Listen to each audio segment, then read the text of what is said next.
Hello, and welcome to the Diary of a Sensitive Soul podcast, where together we learn how to embrace our sensitivity and learn to see it as a superpower.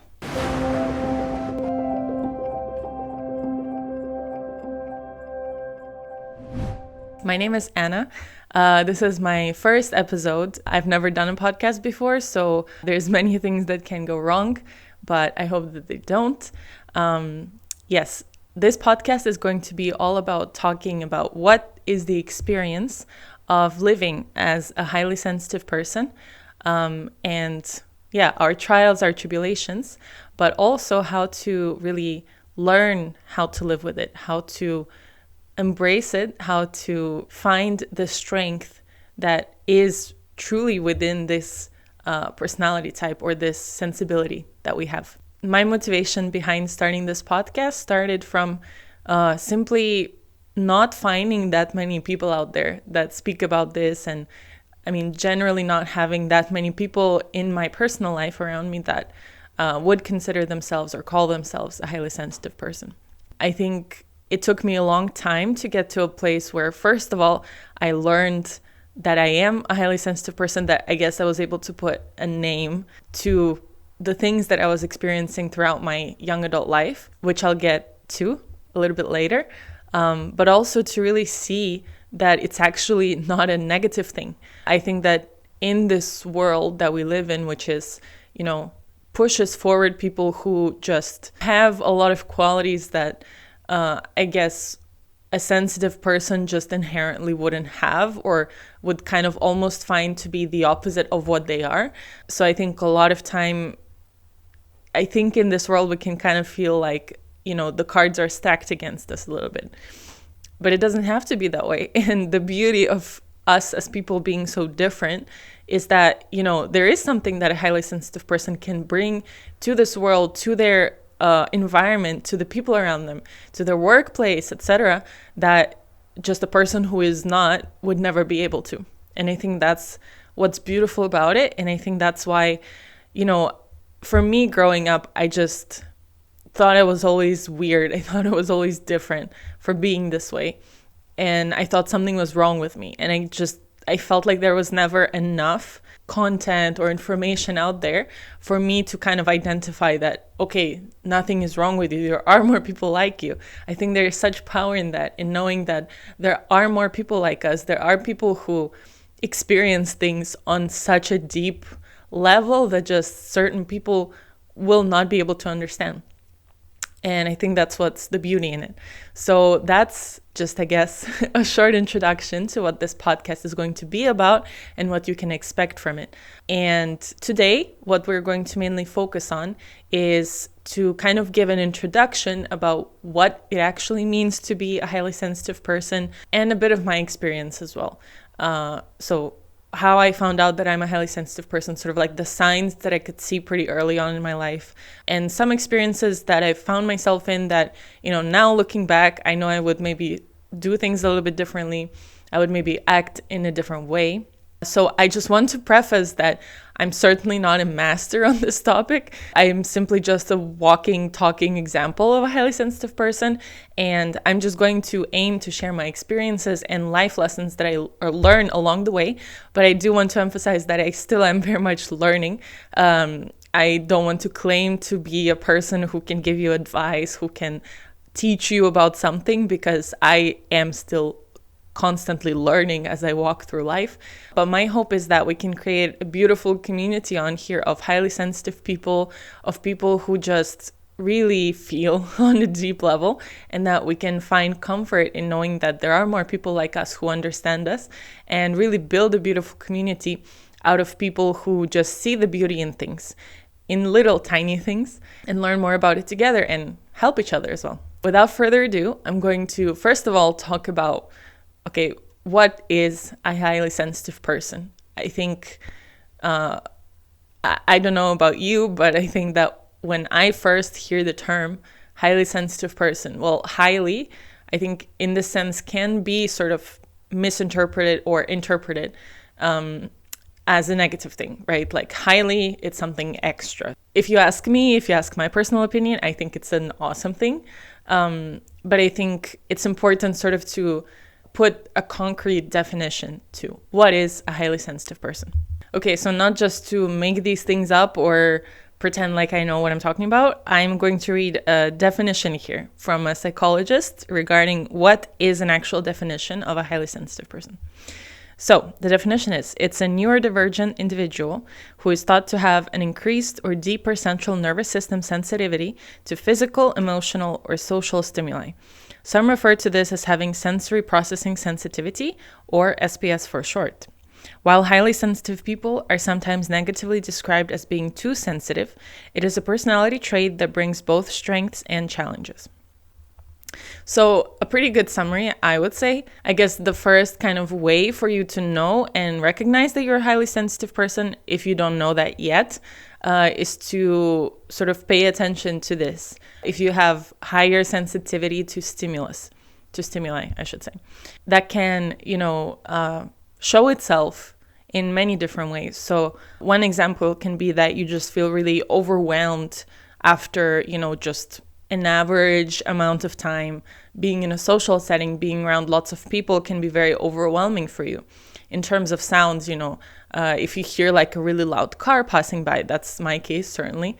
If I just am walking and I hear an ambulance pass by, or like a really loud car with a huge engine, it distresses me. Of course, not to an extreme, but it certainly is felt, that sort of like overwhelming, let's say, sensation. Emotional as well, in the sense that some emotions just overwhelm you to an extent that you just, as much as you might want to be able to take it under control, as much as you might want to be able to, I guess, not respond in such ways that you do, it's kind of, you just can't control it. Okay, so here are some of the characteristics and traits of highly sensitive people. So I'll go through them. So the first one is avoiding violent movies or TV shows because they feel too intense and leave you feeling unsettled. Second, being deeply moved by beauty, either expressed in art, nature, or the human spirit, or sometimes even a good commercial. Third one, being overwhelmed by sensory stimuli like noisy crowds, bright lights, or uncomfortable clothing. Fourth one, feeling a need for downtime, especially when you have hectic days, needing to retreat to a dark, quiet room. Fifth one, having a rich and complex inner life, complete with deep thoughts and strong feelings that go with them. So I would say these are pretty spot on. I mean, I find as well that, when I first discovered this term and I started reading about it, of course, there were things that didn't necessarily apply to me. But that's the thing, that no highly sensitive person is going to be the same like the other, because they are so deep in their ways of either feeling or perceiving or just being. They're never going to be the same. Some people can, react really strongly to noises, whereas other people will react really strongly to social settings and etc. So you will be more sensitive to certain stimuli than others. Now, here's the big question: how common are highly sensitive people?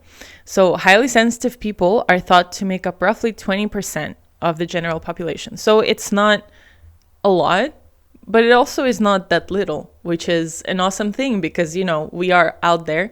It's just a matter of finding people like us. And I think that, within the nature of a highly sensitive person themselves, who, as we just saw, likes sometimes to retreat into their own space and doesn't necessarily enjoy going out and mingling and networking, I do imagine that it can be hard to find highly sensitive people out there in the world, because that's just not inherently in our nature to go out and put ourselves out there constantly all the time. So that's my hope as well. And I think that's one beautiful thing about, the online world, social media. Of course, it comes with its negatives, its setbacks, but it also is a beautiful thing because it allows us to sort of bypass those negative aspects of meeting people, socializing, communicating with others, while at the same time still being able to build beautiful, deep relationships. I would like to share my experience as well. just for you to get to know about me more, and also to just kind of give you context from which I am coming from, speaking all of these things. So I would say that I remember being, let's say, more sensitive than the people around me that I saw, basically since as long as I can remember. My mom, whenever we talk together, and, she will tell me how I was as a kid, many times she'll describe how I was just, having hysteria and just uncontrollably crying at the smallest, tiniest things that just, you would think that a normal kid would just not react that way. I remember being in first grade, and I still remember this moment so clearly. I think we had an exam or a test of some sort, and then the teacher was passing by all the desks at the classroom and handing out the test papers. And I don't know why I thought that she wouldn't give it to me, because I think she had kind of passed our row and didn't give me and my seatmate a test. And so I started panicking. I thought, oh my gosh, she forgot to give me the paper. I have to ask for the paper. But I was just so, terrified of putting my hand up and having all these people have to look at me, all of these classmates, just bringing attention to myself. That petrified me. And I think I started crying in my seat. And in the end, nothing happened. I got the test paper. I just had to wait a little bit, but I just remember that dread of that feeling that, oh my gosh, I'm going to have to put my hand up and attract all this attention to myself. Yeah, I think it's hard to kind of put into words for me, because it's such a, it's one of those things that if you are a certain way and you go through life kind of thinking that, okay, I guess most people think like this. I think most people are like this. So you don't really develop a language for it, because you just think that's what other people experience as well. And then when you find out that, oh, okay, I guess not everybody thinks like this, I guess not everybody feels these things, you kind of have to start developing a language for it. And I think that's what a lot of highly sensitive people have to go through.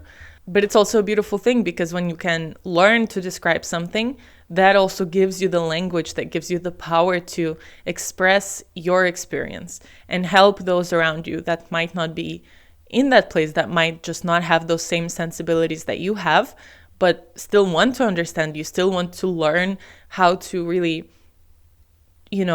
treat you and interact with you in the way that will be most beneficial to both of you. I think as well for me, in terms of appreciating beauty and art, and as it said here, a good commercial, I definitely relate to that.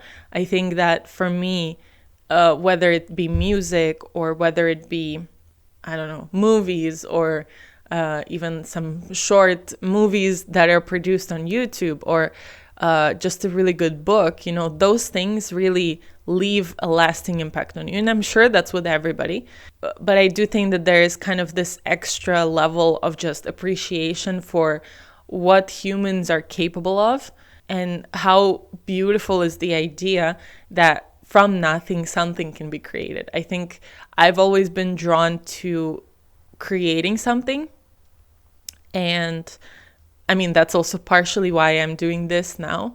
I think there is really something beautiful about, a person sharing their inner world with you through a medium such as a movie, a piece of music, a piece of art, because that's literally a window to their soul. And that brings me to the second point, which is, I think, at least for me, of course, again, I can only speak for myself, but I do think that this is something a lot of highly sensitive people will relate to, which is, there is nothing worse than a surface level conversation or a surface level relationship.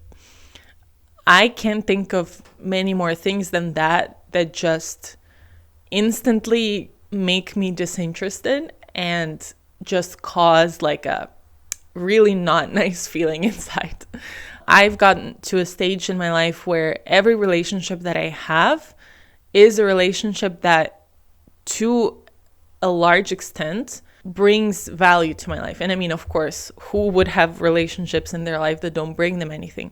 When I say brings value to my life, it's a person that, first of all, I can count on. I know that if I have an issue, I know that if I have a problem, they're going to be there for me. And that already, I think, shows a lot about the depth of said relationship. Because, yeah, of course, there are nice people who barely know you, who might help you out. But let's be real, those people that will be there for you when things get tough are people who are like on sort of a best friend level, or family, or just people who you've known for a really long time. And I think that for me, I genuinely don't see the value in entertaining or putting energy into maintaining relationships that I know will not go anywhere, in the sense that I know that we're not going to one day become either best friends or really good friends. And that does definitely put me into the category of people that would rather have like 2, 3, 4, 5 really best friends, die hard friends, versus like 20, 30 friends / acquaintances. I get that that can be a negative thing sometimes, because sometimes it is good to know people sort of here and there. You know, it can open doors for many opportunities, especially when it comes to, you know, your career, your professional growth, and etc. But for me, it is just not ever going to be a fruitful relationship worth pursuing if I know that, okay, we agree on a lot of our values. We share similar interests. We are both invested in this relationship, and we both, you know, look for similar things out of a relationship together. So that doesn't mean that, you know, if it's a person who doesn't have similar interests with me, okay, I'm not going to be friends with them. Certainly not. But I think it's about just knowing that you guys are looking for the same thing out of a relationship. One anecdote I would also like to share, which for me personally was kind of a moment where I realized that, okay, you know, I've done a lot of growth and I've kind of come to terms with my identity as a highly sensitive person, was where it was last year, actually. I went to a therapist, and, you know, it was like on one of the first meetings that we had. And I shared with her, you know, that like I'm interested in psychology, and, you know, I've come to understand that I'm a highly sensitive person. And sometimes that can be a struggle in my, you know, daily relationships. And I don't remember her response verbatim, but it was along the lines of like, oh, you know, but you don't have to react so sensitively to everything.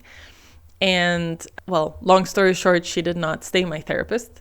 And that's also one thing. I think that, you know, learn more about yourself, really recognize who you are, because ultimately there's no one who is going to know you better and understand you better than you. No one else is going to be able to get inside of your head and understand what's going on in there. You don't need a master's in therapy, a master's in counseling or psychology to do that. There's so many tools online that, you know, can help you put language to what you're experiencing and help you understand who you are, help you learn about who you are. Because the more that you know about who you are, the more you can discern and the more you can distinguish whether something a person is saying is genuinely something you should take and apply to your life, or just something you should disregard. So that's just a PSA for all of you, that just because someone is a therapist, just because someone has a license, doesn't mean they're a good one. But yeah, I think for me, that helped me realize that, okay, I've come to a place where, you know, I am able to make that discernment of whether I'm going to take to heart something someone says to me, or whether I'm just going to disregard it. And in this case, I certainly disregarded it, because I'm sorry, but if I could not be as sensitive, I would. And I think most of us would. But the reality is that we cannot. And if we cannot change something, then let's reframe it. Let's look at it from a different lens. And, you know, along the lines of what I just said, that, you know, you can learn more about who you are. There are so many tools available. And like, there's the MBTI test, you know, the 16 personalities test. There's another really good one called the Enneagram, which basically like divides your personality types into 9 different types. And then you look at the top 3 that you get, and that kind of gives you an idea of what characteristics you have, what are kind of the underlying motivations and factors that create that personality type within you, and how to really balance it out, and how to not have one characteristic that is just like shooting through the roof in an uncontrollable way. So those are just some starting points. But, if you are listening to this and you're thinking, okay, like I kind of relate to that, okay, that kind of sounds similar to me, I definitely encourage you to go and try out those tests, because I really do think that that will help you, and that will set you up on a journey of being able to know who you truly are. And the more that we are firm in who we are, the less we are going to be influenced by some stupid people, for lack of a better word, who just have nothing better to do than criticize and add negativity to people's lives. There's, so many topics to cover, but I think the last thing I'd like to touch on in this episode is it really is a strength. But I think this characteristic of being a highly sensitive person, it is really a double-edged sword, just in the complete sense of the word.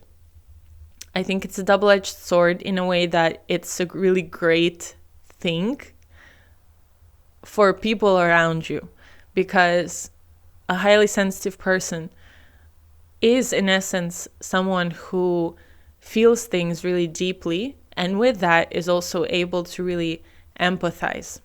We are naturally able to perceive these underlying emotions that lots of people are kind of oblivious to. So the smallest changes in someone's emotions, in someone's behavior, we can pick them up. I mean, for me, I can say that, whenever my mom or my husband or anyone around me has the slightest change in emotion, I immediately notice it.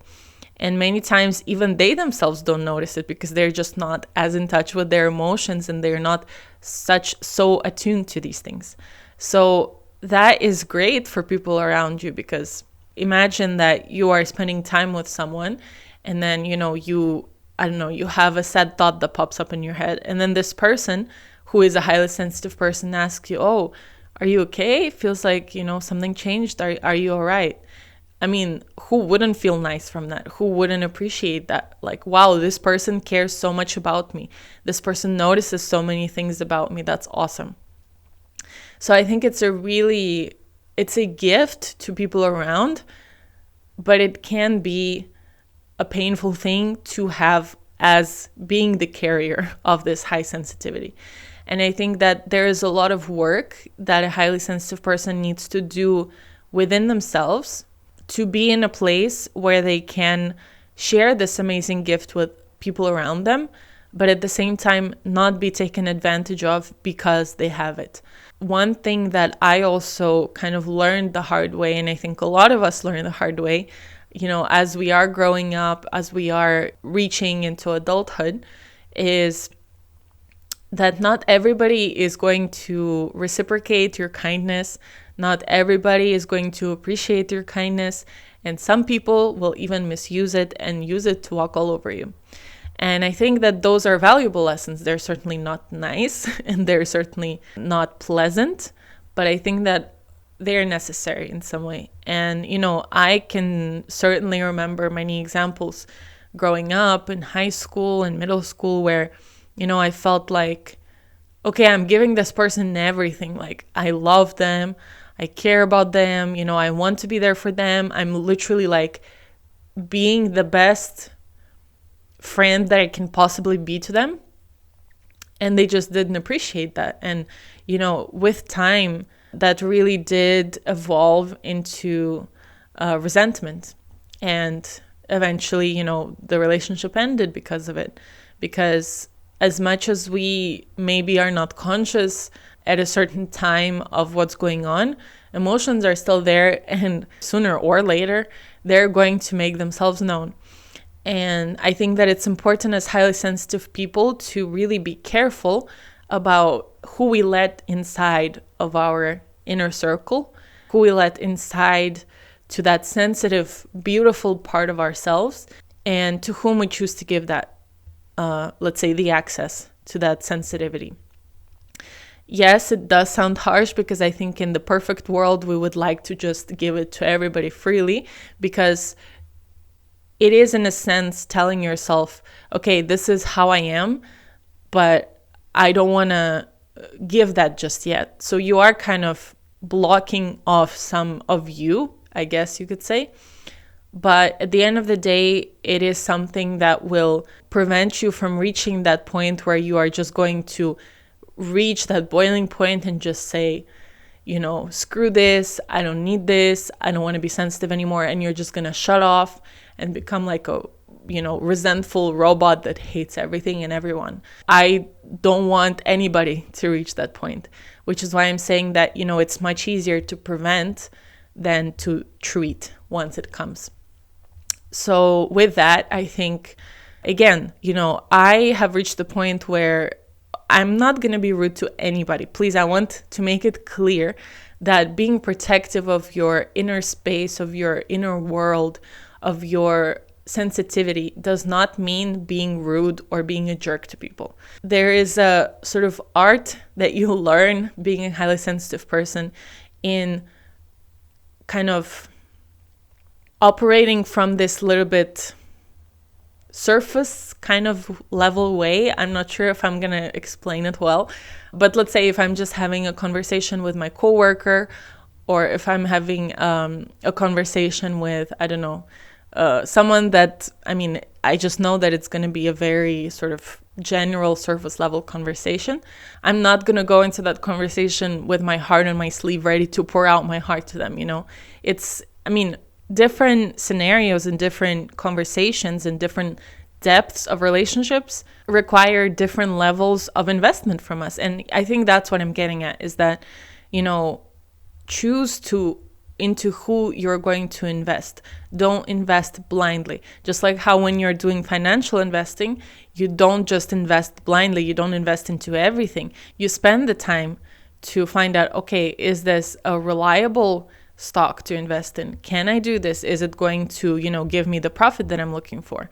You're not just going to do it blindly. And same here, your emotional wealth should be treated as such. You shouldn't just invest it blindly. As much as you might want to, as much as I also want to, go and really give this same level of empathy and care to everybody, that's just not the world we live in.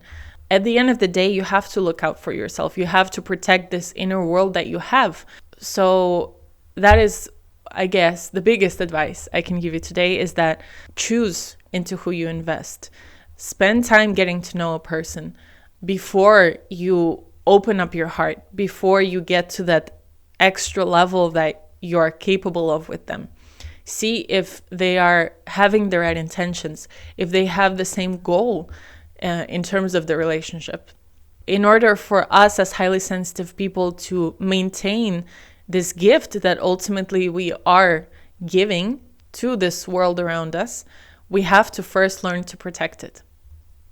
And so I think that, highly sensitive people, because they feel things so deeply and because they are operating on such a deep level, just by default, it's much easier to fall into kind of destructive habits, unhealthy habits, some really obsessive, kind of like compulsive, addictive personality traits can come out. And that's why I think it's so important, again, to prevent. Because once you do get into, I don't know, alcohol or worse things that I'm not even going to mention, it's harder to come back from it once you're at that place. Whereas you can't prevent, and it's easier to prevent. So take care of your inner world. It's a beautiful place that people have to deserve the right to. They don't just get access to it. And that's something that you will come to realize by learning more about yourself and learning to appreciate what you have. I think that there is also big value in having relationships with people who aren't like you, who aren't highly sensitive people, because you will see that you are truly someone special and you are truly someone unique who has skills and who has just sensibilities that other people don't have. And they will be amazed that you are capable of those things. And they will be amazed that and thankful that you have those things and that they have a person like you in their life who is just able to show them the deep appreciation for things that otherwise they just would not be able to experience. I want you to know that you are valuable, that you are special, that you are amazing, and that together, on this journey of being highly sensitive people, we will learn how to be highly sensitive people in a healthy way. And in doing so, how to really maximize what we can give to this world and to the people that we love. So that's where I'm going to leave this today.